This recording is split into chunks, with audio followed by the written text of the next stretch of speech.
नमस्कार दोस्तों, स्वागत है आपका मेरे चैनल पे। आज हम यहाँ पे बात करेंगे ग्रीन एनर्जी के आईपीओ के बारे में और यहाँ पे इनका डीआरएचपी फाइल हो चुका है। कल भी हमने इसका वीडियो बनाया था, पर कल जो डेटा था वो यहाँ पे स्पेक्युलेटिव डेटा था, पर अभी जो डेटा है वो सारा डीआरएचपी में से निकल के आ रहा है। तो यहाँ पे हम देखेंगे, यहाँ पे एक शॉकिंग न्यूज़ भी है और यहाँ पे एक अच्छी न्यूज़ भी हमें देखने मिल रही है। तो वीडियो में यहाँ पे एंड तक बने रहेगा। तो चलिए यहाँ पे वीडियो को शुरू करते हैं। सबसे पहले यहाँ पे हम देख लेते हैं कंपनी के ओवरव्यू के बारे में। कंपनी की यहाँ पे बात करें तो ये कंपनी महारत्न पब्लिक सेक्टर एंटरप्राइज है और अगर इसके पोर्टफोलियो की बात करें तो इनका सोलर और विंड एनर्जी का पोर्टफोलियो है, जिसके अंदर ये लोग 6 से ज़्यादा राज्यों में काम करते हुए देखने मिलते हैं। अगर इनके यहाँ पे ऑपरेशनल कैपेसिटी की बात करें तो 3071 मेगावाट की इनकी सोलर प्रोजेक्ट से यहाँ पे कैपेसिटी है। इसके अलावा यहाँ पे वाइन प्रोजेक्ट से कैपेसिटी की बात करें तो 100 मेगावाट की इनकी कैपेसिटी हमें देखने मिल रही है। इनका जो टारगेट है वो 2032 तक 60 गीगावाट का रिन्यूएबल एनर्जी का ऑपरेशनल कैपेसिटी का इनका भी फिलहाल में टारगेट देखने मिल रहा है। नहीं, काफ़ी बड़ा ये लोग टारगेट लेके चल रहे हैं। अगर इसके अलावा बात करें करंट कैपेसिटी के बारे में तो 3.5 गीगावाट की यहाँ पे इंस्टॉल कैपेसिटी है और 28 गीगावाट की यहाँ पे अंडर डेवलपमेंट में हमको देखने मिल रही है। अब इसके अलावा हम देख लेते हैं इंडिया के रिन्यूएबल एनर्जी की ग्रोथ स्टोरी क्या रही है। तो यहाँ पे हम देख सकते हैं 2012 के अंदर यहाँ पे हमको 63 गीगावाट की कैपेसिटी थी इंडिया की, जो यहाँ पे मार्च 2024 में बढ़कर 191 गीगावाट की हमें देखने मिल रही है। यानी काफ़ी अच्छा हमें जंप देखने मिल रहा है। लास्ट 12 सालों के अंदर यहाँ पे मैं 63 गीगावाट से 191 गीगावाट तक यहाँ पे रिन्यूएबल एनर्जी की कैपेसिटी हमें पहुँचते हुए देखने मिलती है। और इसके अंदर भी जो सबसे मेन कंट्रीब्यूशन है वो यहाँ पे सोलर एनर्जी का ही रहा है। इसके अलावा ग्लोबल रैंकिंग की यहाँ पे बात करें तो 4th in renewable energy capacity और यहाँ पे सिग्निफिकेंट जो कंट्रीब्यूशन है वो वाइंड और सोलर के हिसाब से ही आ रहा है। तो यहाँ पे इंडिया यहाँ पे 4th नंबर पे रैंक कर रही है ग्लोबल के हिसाब से। अगर रिन्यूएबल एनर्जी का शेयर अगर इंडिया के अंदर ही देखा जाए तो 43% of India total power generation capacity is come from renewable energy. तो यहाँ पे हमने देखा कि इंडिया की भी यहाँ पे रिन्यूएबल एनर्जी में ग्रोथ होते देखने मिल रही है और एनटीपीसी भी यहाँ पे अपनी ग्रोथ और यहाँ पे 10 साल 12 साल के यहाँ पे प्लान हमें बताते हुए देखने मिल रही है। तो देखते हैं यहाँ पे आने वाले टाइम में ये किस रीत से अचीव करती है। पर चलिए यहाँ पे हम देख लेते हैं अब आईपीओ की इन्फॉर्मेशन के बारे में। आईपीओ की इन्फॉर्मेशन की अगर यहाँ पे बात करें तो ये इश्यू साइज है 10,000 करोड़ का रहने वाला है, यानी काफ़ी ज़्यादा बड़ा इश्यू हमें यहाँ पे देखने मिलेगा। बजाज और टाटा ये सबसे भी काफ़ी ज़्यादा बड़ा हमें आईपीओ ये देखने मिल सकता है। और यहाँ पे कोई फ्रेश इशू की बात करें तो ये टोटल 10,000 करोड़ का फ्रेश इशू है, यानी यहाँ पे कुछ भी टाइप का ऑफर फॉर सेल नहीं रखा गया। ये सारा का सारा पैसा यहाँ पे कंपनी की ग्रोथ के अंदर ही यूज होगा। यहाँ पे कोई भी प्रमोटर अपना यहाँ पे माल बेच के नहीं निकल रहे। सिर्फ ये टोटल इश्यू जो आया है वो यहाँ पे नए शेयर्स जारी किए जाएंगे और यहाँ पे पब्लिक के अंदर बांटे जाएंगे और वहाँ से पैसा उठाया जाएगा। अगर यहाँ पे फेस वैल्यू की बात करें तो 10 रुपीज़ की यहाँ पे फेस वैल्यू में देखने मिल रही है। अगर एक लिस्टेड पेरेंट कंपनी की यहाँ पे बात करें तो एनटीपीसी की लिस्टेड पेरेंट कंपनी है।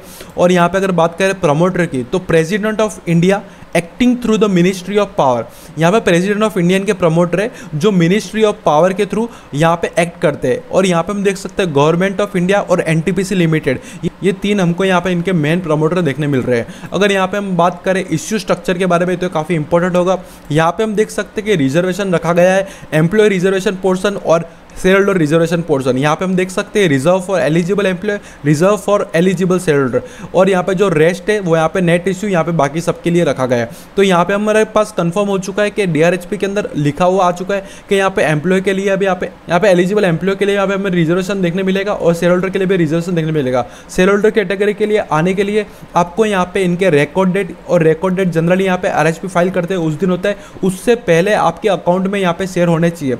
और ये जो शेयर हो गए ये हमने लास्ट स्लाइड के अंदर देखा कि इनकी जो पेरेंट कंपनी है एनटीपीसी वो ऑलरेडी यहाँ पे लिस्टेड है। तो जिसके पास भी यहाँ पे एनटीपीसी का एक शेयर भी होगा, अगर आपके पास एक शेयर भी एनटीपीसी का है तो फिर आप यहाँ पे एलिजिबल हो जाओगे अगर आप रिकॉर्ड डेट से पहले यहाँ पे शेयर को खरीद लेते हो। तो अब यहाँ पे डीआरएचपी तो ऑलरेडी फाइल हो चुका है, पर आरएचपी कब फाइल होगा उसकी कोई डेट नहीं आई है। पर अगर आरएचपी जब भी फाइल होगा रिकॉर्ड डेट जो भी रखेंगे उससे पहले आपके पास आपके अकाउंट के अगर शेयर हुए तो फिर आप यहाँ पे शेयर होल्डर कैटेगरी के लिए आप एलिजिबल होते हुए देखने मिलोगे। इसके लिए यहाँ पे अगर हम बात करें अलोकेशन परसेंटेज के बारे में तो यहाँ पे हमें एक बुरी न्यूज़ देखने मिल रही है। यहाँ पे हम देख सकते हैं क्यूआईबी के अंदर तो यहाँ पे इन्होंने 75% ऑफ इश्यू दिया है और एनआईए के अंदर यहाँ पे 15% दिया है। ये जो जनरली होता है वही है। और यहाँ पे क्यूआईबी के अंदर हमें काफ़ी ज़्यादा हमें अलोकेशन देखने मिल रहा है। पर रिटेल के अंदर यहाँ पे हम देख सकते हैं कि not more than 10% of the issue, यहाँ पे रिटेल के लिए सिर्फ 10% ऑफ नेट इश्यू यहाँ पे अलोकेशन किया गया है। जनरली जो सारे आईपीओ होते हैं उसके अंदर 35% तक अलोकेशन होता है। सिर्फ जो माइनस में होते हैं या फिर जिस कंपनी के यहाँ पे लॉस के अंदर चल रही हो या फिर अभी अभी जनरली प्रॉफिट में आई हो पर 1-2 साल पिछले लॉस में गए हो, तो वो कंपनी में हमें 10% देखने मिलता है। प्रॉफिट वाली कंपनी के अंदर भी हमें यहाँ पे सिर्फ 10% ही अलोकेशन देखने मिल रहा है। तो देखते हैं आने वाले टाइम में यहाँ पे कंपनी यहाँ पे क्या बोलती है, पर फिलहाल में तो हमें DRHP के हिसाब से यहाँ पे 10% नेट इश्यू हमें देखने मिल रहा है। तो ये काफ़ी खराब न्यूज़ है, पर यहाँ पे शेयर होल्डर रिजर्वेशन पोर्शन रखा गया है, तो वो एक अच्छी न्यूज़ हमें यहाँ पे देखने मिल रही है। तो यहाँ पे नेक्स्ट डिटेल के बारे में देखें, एम्प्लॉय के लिए यहाँ पे रिजर्वेशन अलोकेशन है, वहाँ पे हमने जैसे बजाज हाउसिंग फाइनेंस के अंदर देखा 0.20 मिलियन पर eligible employ with the possibility of exceed up to 0.50 million in case of under subscription. यहाँ पे हम देख सकते हैं कि यहाँ पे 2 लाख तक की यहाँ पे भीड़ लगा पाएंगे एम्प्लॉय वाले, और अगर अंडर सब्सक्रिप्शन रहता है तो फिर यहाँ पे 5 लाख तक की भीड़ यहाँ पे कंसिडर होगी एम्प्लॉय के लिए। अगर यहाँ पे एंकर इन्वेस्टर की बात करें तो यहाँ पे 60% ऑफ QIB का पोर्शन है वो यहाँ पे एंकर इन्वेस्टर के लिए अलोकेट रहने वाला है। तो यहाँ पे हमने देखा कि इश्यू का स्ट्रक्चर किस रिस्क है, यहाँ पे शेयर होल्डर कैटेगरी तो रखी गई है, पर इसके साथ ही यहाँ पे रिटेल के अंदर 10% ही एलोकेशन हमें देखने मिला है। तो आने वाले टाइम पे देखते हैं यहाँ पे RHP में क्या डिटेल्स आती है, तब हमें यहाँ पे एग्जैक्ट इन्फॉर्मेशन पता चल जाएगी। पर DRHP के हिसाब से तो फिलहाल में हमें यही इन्फॉर्मेशन मिलते हुए देखने मिल रही है। यहाँ पे हम नेक्स्ट के बारे में बात कर लेते हैं, प्रॉफिट एंड लॉस स्टेटमेंट के बारे में। तो यहाँ पे हमने DRHP में से लिया है, ये जो डेटा है वो 7 अप्रैल 2022 से लेकर 31 मार्च 2023 तक का, और यहाँ पे फाइनेंशियल ईयर 2024 का, और यहाँ पे फर्स्ट 3 मंथ का डेटा हमारे पास अवेलेबल है। तो यहाँ पे टोटल इनकम की बात करें तो 1706 करोड़ की यहाँ पे जो इनकम थी वो यहाँ पर बढ़कर 20,376 करोड़ में होते हुए देखने मिली। इसके बाद यहाँ पे फर्स्ट 3 मंथ की यहाँ पे बात करें तो 6,074 करोड़ की हमें यहाँ पे टोटल इनकम देखते हुए मिल रही है। अगर इसके अलावा बात करें हम लोग टोटल एक्सपेंस के बारे में, तो 1180 करोड़ का एक्सपेंस था जो यहाँ पे बढ़कर 15,494 करोड़ हो चुका।